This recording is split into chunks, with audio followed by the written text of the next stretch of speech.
going to talk about film and theater.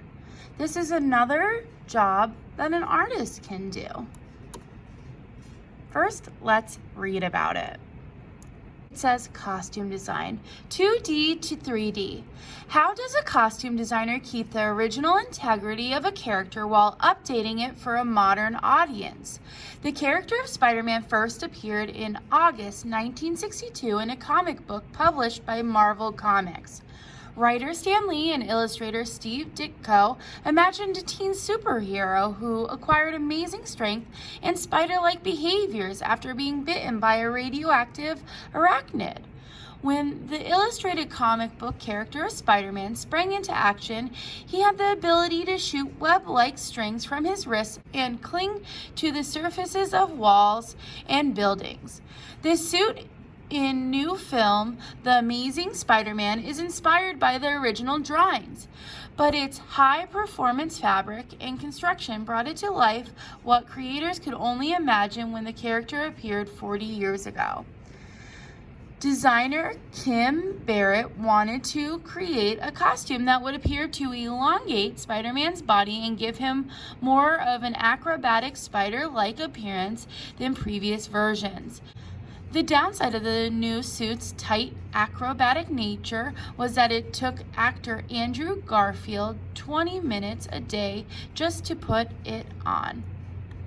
So here you could see the drawing from the comic book from the 60s, and then how they created a costume for the actor to wear to transform this image into a real-life costume. Now we're going to hear from a costume designer, Jose Fernandez. Batman for a second, sure. Because you made this for Ben Affleck to wear for Batman v Superman. Yeah. Talk about the process of making a full body I mean, suit. it was a pretty involved thing. We started with, the designer calling me, said he wanted to go this old school style, this visceral style. I was very into it.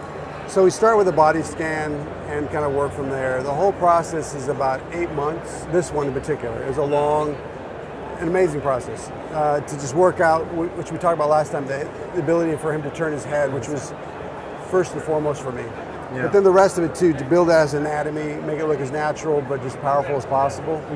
And make it, like, there's a lot of stuff in here you don't see. Like the cowl was ultimately digitally done, sculpted first and then digitally finished. So kind of using a hybrid process, which I really like, and all the stuff to make it work and turn. That was kind of my big focus. I mean, as a studio, you can do the full end-to-end, from design, sculpt, fabrication. Yeah. A lot of the work now is collaborative with artists that the studios bring in or concept artists. So, you want to put your own touch on it, but then you also have to work with what they bring you. Yeah. Well, my focus usually is, I say this, sometimes I have to fight myself, but I always want to give them the best version of what they want. Right. Sometimes they know what they want, sometimes they don't. So that's ultimately my goal, is to satisfy the client, and also ultimately I want to be satisfied as well. But usually even an average design could be great, a great design could be phenomenal. But I always try to find what that answer and solution is, and usually people that come to me want part of what I bring, so that's also fortunate. Yeah, because you have that history. Yeah. I mean, especially for Batman, you've worked on a lot of those shows. I usually try to give gravity, timelessness to a character. My first thing I remember doing was behind this Catwoman. This cowl I sculpted in my mid-late 20s, and I still love it. Yeah. So the idea is I always want to bring that timeless, iconic imagery, no matter what it is. So I'm thinking 10 years, I think it's still going to be good. Right. In 20 years, I think it's still going to be solid. So that's kind of my thought, is not to be trendy. Or what's going on now, I'm not really concerned with. Like, what is going to be strong now and 10, 20 years from now. You're adding to the history of the character, right? When people look back and see I really want to make that impact. Batman. Yeah, I want to inspire kids, and also satisfy adults, the whole thing. Now, something that we've noticed a lot in the costumes of superheroes and all sorts of characters is the texture of their bodysuits. And we even see that in this character you made. This is a character you made for what, Goosebumps? Goosebumps. The film? Yeah. What was the brief? What was the challenge for this? And how did you guys execute? Oh, this one was great. A friend of mine, Carlos Wante, did some of the concept work. It was really fun. It was a retro alien. Loved it. So the idea was they found these guys that are about 6.5 feet tall, weighed about 140 pounds. They're just like coat hangers. So we're able to distort their anatomy. So we got this really interesting alien-like anatomy and skinny limbs, and just make them look freaky. It's kind of fun, and the textures are great. It's one company in the Valley does every film, every Marvel film, every film I work on. She does all the printing. She has this proprietary process. It's silk screening, but another level. But like textured silk screening. Another level. She just keeps pushing it, pushing it. And that has really brought a lot of great textures and sheens to these projects. Which under the camera lens and lighting lets us... Before you had to use wovens which don't stretch, so you're limited. Like I think Fantastic Four, I found a woven that worked, but it's such a rare thing to find something that stretches and has texture. So it's always flat. So adding this texture now, you're unlimited to what you can do. And then in turning this into a display, you're able to mechanize it. And really, you don't need a performer in there, but you can have a really good animated character. I mean, as a child, Disney, obviously his impact is huge. So to me, it was a little slice of that, to bring a little humor, a little movement to the display, liven up the display. That's all it is. That's really it just makes me smile. It's a little bit that, you could do it in post-process, but in person here, to see that blend, it gives you a double take. Yeah, I like it. Now, you talked about the actors you originally put this costume with, really tall performers, character performers. For Batman, you had to work with Ben Affleck. There's like a muscle suit in there. Different body types allow for different types of performances, but in a lot of what you do, you can give a typical actor different physique just with a lot of the we can padding. help augment them tremendously. Wow, you work on so many projects, from superhero suits to space suits. I know you guys did the space suits for Passengers. Yes. That was super cool. Yeah, that was a fun project. What keeps you energized? What are the things that you love to do as you see where films are going and the types of characters you see? It sounds cheesy, but I really love a challenge. I like something that's new, haven't done before. And if I have done it, I like to then see where else I can push it. What's the next thing? Like we'll see if it comes down to the next Batman film. If and when it comes back, If they reach out, I'd love to reimagine that. I'd love to see what else we could bring to it. More movement, just more visceral. Anything I can bring. I love something new. Very, very cool. We'd love to come by your shop sometime. Maybe Absolutely. Sit down with some of your artists. I know you have a big team. It's a really cool place. Yeah. But thank you for bringing this stuff to Monsterpalooza, and it's great to see you again. Good to see you. Let's talk more about designers. And here you could see the Batmobile, then and now. The very first Batmobile was produced in 1965 for the live-action television show Batman. George Barris, a renowned auto customizer, was hired to bring the iconic vehicle to life. Given only 3 weeks to complete the task, Barris decided that it would be easier to modify an existing car than to create a new one from scratch. He settled on the Lincoln Futura, which was inspired by the Mako shark and the manta ray.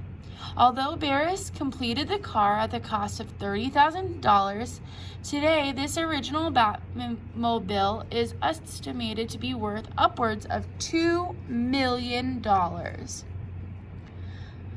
So now you can see the current Batmobile and how it's changed. For his trilogy of Batman films, director Christopher Nolan worked with production designer Nathan Crowley to design the newest version of the Batmobile called the Tumbler. Before manufacturing a vehicle, Crowley and a crew of 30 spent 2 months carving a full-size styrofoam replica. Crowley described the Tumbler as a cross between a Lamborghini and a tank. 6 tumblers were built for Batman Begins. For The Dark Knight, the design was altered to include a bat pod, a motorcycle that ejects from the front of the vehicle. So you could see the 2 designs there. So not only do they have to design costumes for the actors to wear, but they also have to design accessories and the set. These are all jobs artists do. Let's learn to think like a designer. The lingo, the language. It says backstage. In a theater, the part of the stage that is out of the audience's view. Costume is a style of clothing, accessory, and hairstyle worn by actors in a film or a play. A costume helps establish the character and may represent a specific country, period, or people. Today, in our 2 choices for our art activities, you could customize a costume using the digital art tool, or you can draw a superhero following the tutorial and then customize their costume.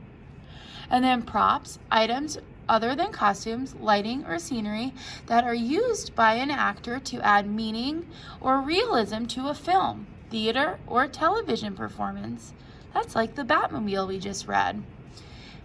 Scene, a block of storytelling that is either set in one location or follows a specific character. The end of a scene is usually marked by a change in location, style, or time. Set, scenery, and other objects that are designed and constructed to represent the place where the action of a film or theater production is taking place. How color lights the stage. Stage lighting creates the visibility and mood of a concert, play, ballet, opera, or other performance. It is based on an understanding of how color and light relate to each other. Color consists of light waves of varying lengths. When white light shines through a prism, it is broken apart into the colors of the rainbow, or the visible light spectrum.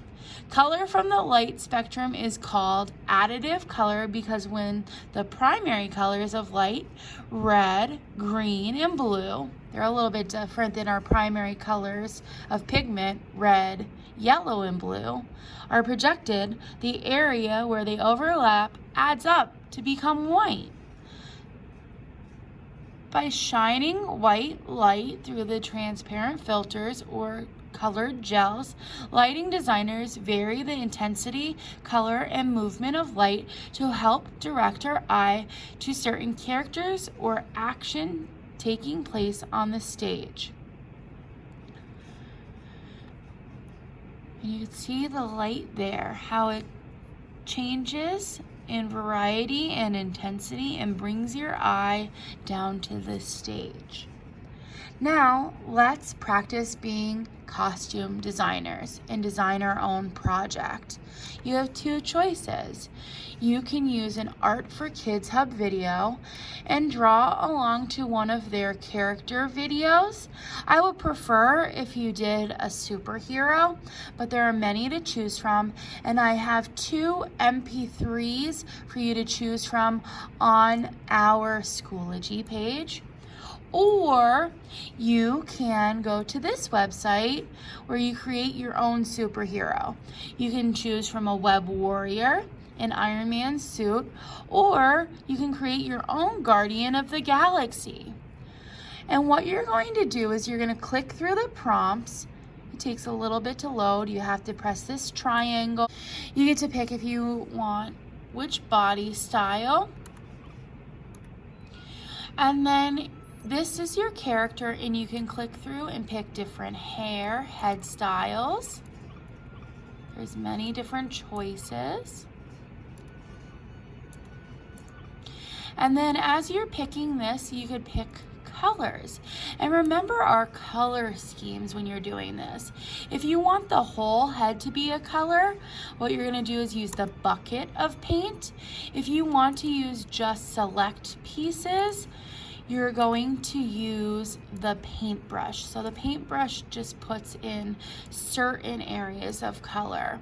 So you could change just specific areas that way.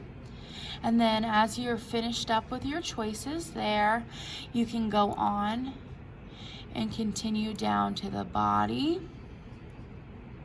And then again, pick your choices. And then continue with the color scheme. I think I'm going to use a cool color scheme with lots of green. And then I'm going to add shades of blue and purple. I'm going to speed this up as I pick and I design my costume and character.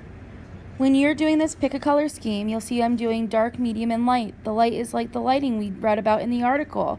You can save it by clicking the down arrow, and you can post it on Padlet.